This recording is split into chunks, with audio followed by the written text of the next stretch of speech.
喺我老公未出事之前，我哋嘅生活真係好開心㗎。佢好中意拉小提琴，又可以用小提琴去揾食。好多音樂監製都欣賞佢啲作品，唱片公司仲話會同佢出專輯添。除咗佢要表演嘅日子之外，我放咗工都會去街市買餸。通常我哋都會喺一齊喺屋企食晚飯嘅。平時我哋會行下街，買啲自己中意嘅嘢，開支都唔算太大啦。我哋冇小朋友啊嘛，行山咯。佢最中意行山嘅時候攞靈感㗎。不過就係有一次行山嘅時候出咗事，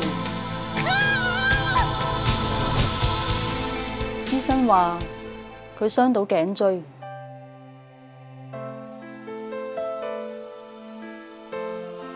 佢依家做唔到嘢唔緊要啊，我可以繼續做嘢去撐住頭家。但係如果日頭我出咗去返工，邊個照顧佢喎？好在我老闆知道仁濟醫院有一個仁濟全心全意基金，可以幫助好似我呢啲需要長期照顧嚴重肢體殘疾人士嘅屋企人。依家個基金幫我請咗個外傭去照顧我老公，我可以繼續做嘢，唔使擔心冇人照顧佢。好多謝仁濟全心全意基金。有需要申請嘅人士可以致電24028276同仁濟全心全意基金聯絡。